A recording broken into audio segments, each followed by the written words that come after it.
Pourquoi le ciment devient-il de plus en plus difficile à trouver au Burkina Faso?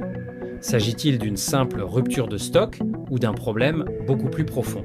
Dans cette vidéo, nous allons analyser les véritables raisons de cette pénurie qui inquiètent les populations et les acteurs du bâtiment. Restez jusqu'à la fin, car certaines révélations pourraient vous surprendre. Avant de commencer, n'oubliez pas de vous abonner à AES News Info, de liker cette vidéo et d'activer la cloche de notification pour ne manquer aucune de nos analyses sur l'actualité africaine. Votre soutien nous aide à continuer ce travail d'information. Voilà. Est-ce qu'on sait, par exemple, l'autoroute, est-ce qu'on a prévu une cimenterie spéciale pour l'autoroute? Si on n'a pas prévu une cimenterie spéciale, les statistiques et les données sont fausses. On ne peut pas engager une autoroute 4 fois 2, ça veut dire 8. Et le président dit qu'on va aller à une vitesse infernale. Et on n'a pas prévu qu'on a des usines qui nous ravitaillent jour et nuit de la matière première. Donc voilà pourquoi je pose la problématique de Faso Mebo, qui est un chantier qui est venu et qui a besoin beaucoup de ciment, qui a ouvert des grands chantiers, mais est-ce qu'on s'était préparé? Et si on s'était pas... Vos recherches de cette pénurie de ciment, qui est pratiquement inédite, hein, on n'en a pas l'habitude au Burkina Faso. Ce que nous avons pu noter, c'est que c'est fondamentalement 3 causes. La première cause, c'est lié à la matière de base, à la matière première, le clinker, qui est l'élément fondamental dans la fabrication du ciment. Donc le clinker, nous l'importons à partir de 2 ports, le port d'Abidjan et le port de Lomé. Mais selon les explications ou selon les éléments de nos recherches, il existe des difficultés logistiques, effectivement, pour ravitailler nos cimenteries. La deuxième cause, c'est lié à la capacité énergétique de notre pays. Il va sans dire que nous avons 8 cimenteries au Burkina Faso, selon les statistiques actualisées. Et ces 8 cimenteries-là consomment suffisamment d'énergie. Et avec la baisse de la tension que nous avons suivie depuis le mois d'avril, mai, juin, vous conviendrez avec moi que ce serait très difficile de rationaliser cette énergie-là pour non seulement satisfaire nos entreprises internes ou industries internes, mais aussi les citoyens burkinabés qui étaient plus ou moins confrontés à cette baisse-là. Donc, voici la deuxième cause. La troisième cause qu'on nous a dit, c'est que c'est lié aussi à la volonté manifeste du marché noir. Ensuite, d'un certain nombre de commerçants animés de mauvaise foi créent ce qu'on appelle la rareté, la rarification du bien. Vous savez qu'en économie, bon, je ne suis pas économiste, mais vous savez que quand on crée la rareté, tout ce qui est rare paraît cher. Ça, c'est une règle. C'est la loi de l'offre et de la demande. De l'offre et de la demande. Donc, des gens de mauvaise intention ont créé effectivement cette rareté-là du ciment pour pouvoir effectivement faire fructifier les prix en leur faveur. Et je crois qu'avec la sortie de la brigade, nous avons plus ou moins un certain nombre d'informations parce que des commerçants verrés ont été arrêtés. Et c'est là que j'interpelle le gouvernement. Et vous me permettrez de dire, nous sommes, depuis la déclaration solennelle du président du Faso, pour dire que nous sommes en avril 2024, que nous sommes en révolution. Ensuite, il y a la sortie du manifeste de la révolution. Il y a un certain nombre de réformes qu'on est en train d'opérer pour pouvoir effectivement être dans la dynamique révolutionnaire. Mais je crois qu'il y a une nécessité aussi de voir au sein du gouvernement de mettre en place un gouvernement révolutionnaire. Un gouvernement révolutionnaire, c'est-à-dire un gouvernement qui communique, un gouvernement qui situe. Vous savez, le peuple burkinabé est un peuple résilient. De fin novembre 2025 à aujourd'hui, ça fera bientôt 6 mois qu'aucun Burkinabé ne pouvait expliquer cette pénurie de ciment-là. Pour ça, le peuple est engagé dans une construction, dans une refondation exceptionnelle actuellement. Donc, moi, je crois qu'il faut mettre les hommes qu'il faut à la place qu'il faut. Je n'accuse personne, mais j'ai dit qu'il y a eu déficit de communication, surtout en temps de révolution. Parce que le président l'a dit, pour défendre la révolution, pour être révolutionnaire, il faut être informé. Il faut avoir ce qu'on appelle la connaissance.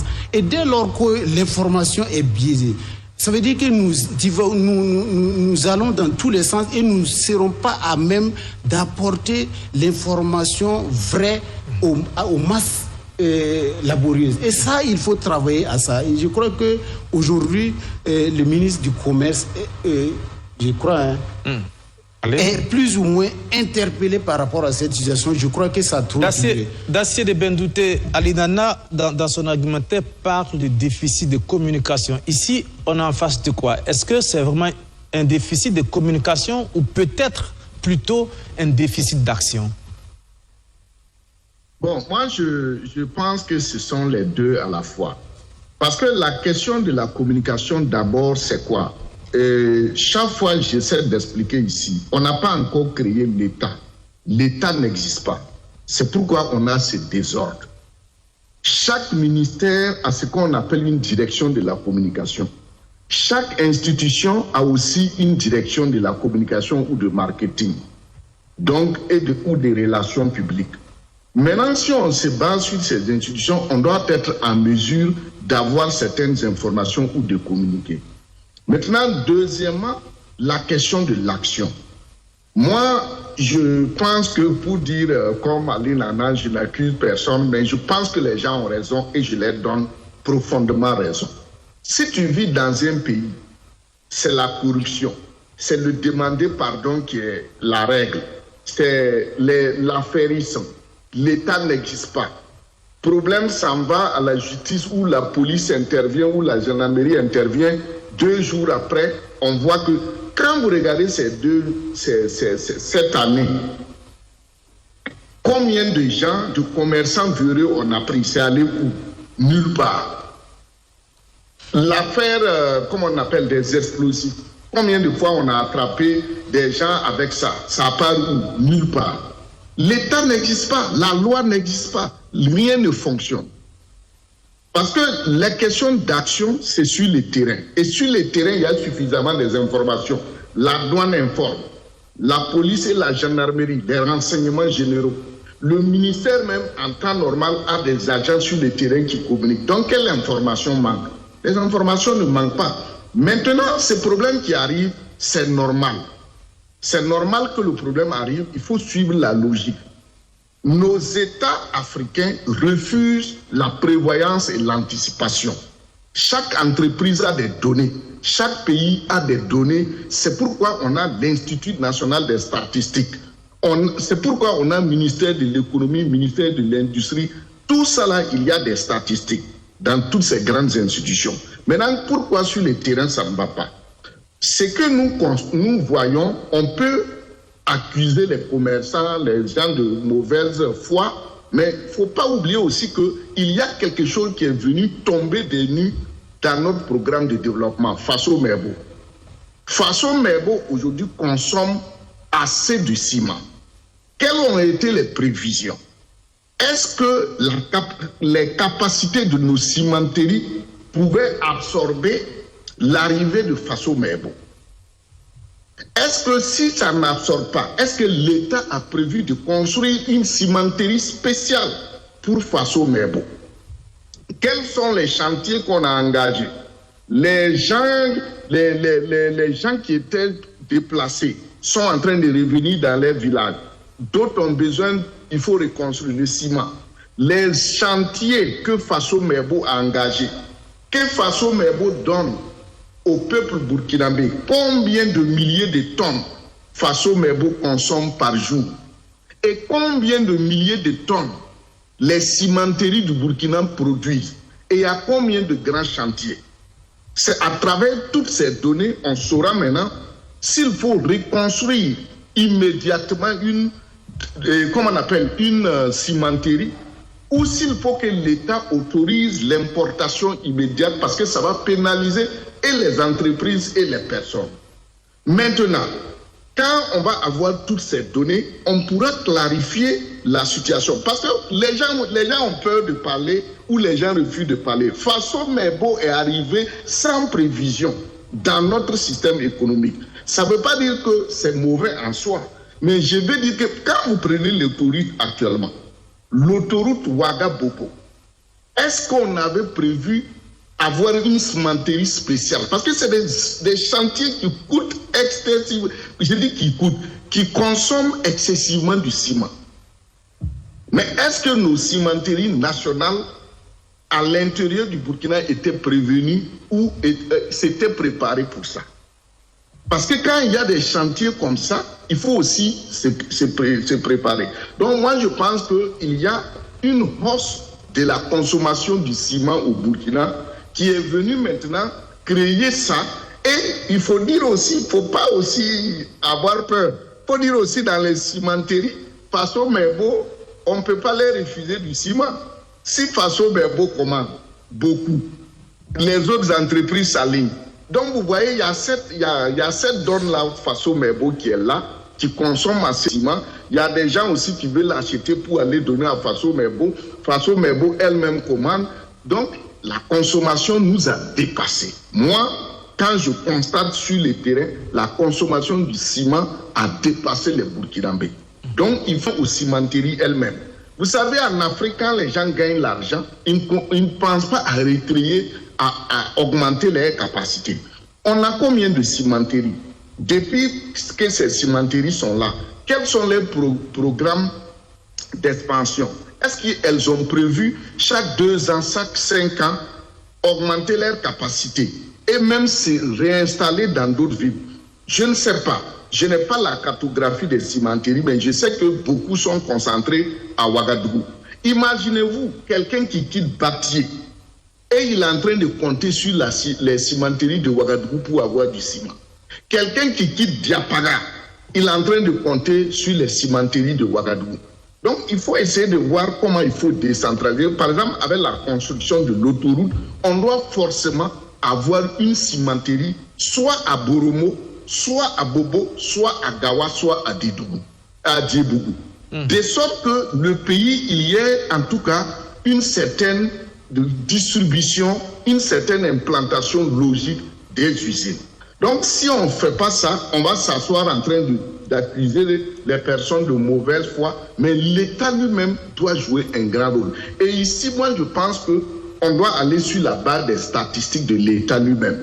Les capacités de production des cimenteries, c'est-à-dire aussi la demande de l'État à travers Faso Mebo, la demande des entreprises, la demande des personnes privées. Donc, pour moi, c'est une surconsommation du ciment qu'on a. C'est ça qui a créé ce problème. Et il va falloir que l'État, très rapidement, soit importe du ciment pour pouvoir vendre, pour ne pas que les gens spéculent, ou bien l'État autorise des privés à faire venir. Sinon, si ça reste comme ça, tout le monde va perdre. L'État va perdre parce qu'il y a des entreprises qui ne pourront pas exécuter leurs chantiers. Il y a des privés aussi, ainsi de suite. D'accord. D'abord, au début de votre argumentaire, vous avez dit que la loi n'est pas respectée, que les commerçants véreux, on ne leur fait rien. Je pense que vous avez exagéré un peu dans votre argumentaire. Tous les commerçants véreux qui ont été pris ont été traduits devant la justice pour subir la rigueur de la loi. C'est maintenant au service, aux justices des différents médias, peut-être d'apporter la communication sur ces aspects.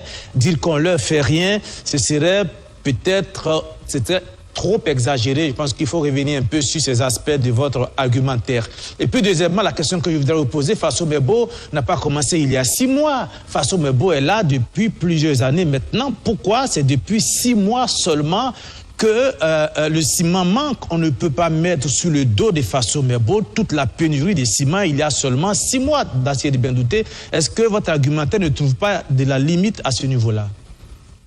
Oui, pour les commerçants, je maintiens mon argumentaire. Si les gens ne communiquent pas sur les sanctions et que les sanctions ne sont pas à la hauteur des fautes, demain les gens aussi vont poser les mêmes actes. Par exemple, ce qui s'est passé à Sankariare, qu'on a vu des explosifs, qu'est-ce qu'on les a fait? Qu'est-ce qui a été dit par rapport aux sanctions? Vous avez vu qu'on est la même brigade là-bas est allée attraper des gens qui ont les mêmes explosifs, on les a fait quoi? Moi, je m'en tiens aux faits. Je ne regarde pas le visage de quelqu'un, je fais l'analyse selon les faits. Un pays où on sanctionne quelqu'un, on ne sait pas ce qu'on l'a sanctionné, là, c'est quoi? Ça ne donne pas de leçon. Demain, les mêmes gens répètent les mêmes problèmes. Ça veut dire que la loi n'existe pas. Ou bien la loi n'est pas forte, ou bien on ne communique pas sur les sanctions. Voilà. C'est une réalité, monsieur. Mais c'est deux choses différentes. Si on communiquait sur les sanctions, ça allait dissuader les gens. Mais le fait qu'on ne communique pas. Mais c'est deux choses différentes, d'assez bien douté. Je ne veux pas qu'on polémique sur la question, mais ne pas communiquer sur les sanctions qui ont été prononcées et dire qu'il n'y a pas d'application de la loi, c'est deux choses différentes. Peut-être qu'il y a un déficit de communication et c'est à quel niveau que ce déficit-là doit être comblé, d'accord. Mais de là à conclure que la loi n'est pas respectée, je crois qu'on a franchi, le gap est trop grand. Donc il faut revenir pour dire qu'effectivement, ces personnes sont traduites devant les juridictions censées les juger. Les peines sont certainement prononcées, sauf qu'il n'y a pas de communication autour et qui devrait communiquer autour. Peut-être que les structures concernées ou peut-être aussi que les médias, si ces médias sont concernés. Voilà un peu la situation. Mais dire que l'État ne marche pas, que la loi n'existe pas, ça c'est trop exagéré. Revenons maintenant sur la responsabilité de Fasso Mebo. Je venais de dire que votre argumentaire trouve quand même une limite parce que Fasso Mebo, l'arrivée de Fasso Mebo ne coïncide pas avec la pénurie de ciment. Fasso Mebo est là depuis plusieurs années maintenant. Oui, je suis d'accord avec toi, mais la question de l'application de la loi, ce que je veux dire, c'est quoi? On va revenir quand on va arriver à d'autres choses. L'application de la loi ici, c'est quoi? On peut dire que M. Dapa a volé. Vu mais je ne suis pas un voleur. Oui, je sais. Je ne suis pas un voleur d'acier. On dit M. Dapa a volé quelque chose. La sanction qu'on doit... Les gens attendaient de voir une grande sanction. Mais on vient dire que M. Dapa n'a que 2 jours à faire parce que la loi dit ça. On dit qu'on a respecté la loi. Mais quand on regarde dans le cas exprès, est-ce que la loi a été respectée? Oui, mais la hauteur de la sanction. Mais ce sont les députés.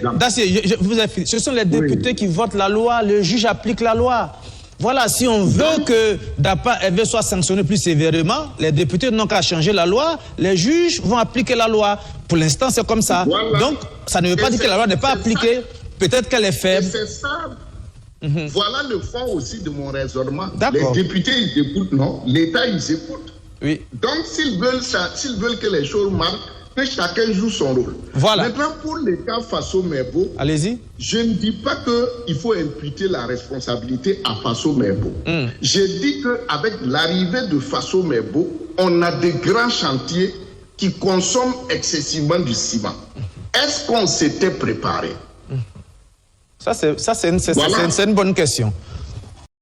Comme nous venons de le voir, la pénurie de ciment au Burkina Faso soulève de nombreuses questions et pourrait avoir des conséquences importantes sur les chantiers, les prix et l'économie du pays.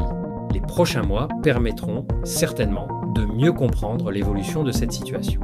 Et vous, selon vous, quelles sont les véritables causes de cette pénurie? Pensez-vous que la situation va s'améliorer rapidement? Dites-nous votre avis dans les commentaires. Si cette analyse vous a été utile, laissez un like, partagez cette vidéo autour de vous et abonnez-vous dès maintenant à AES News Info.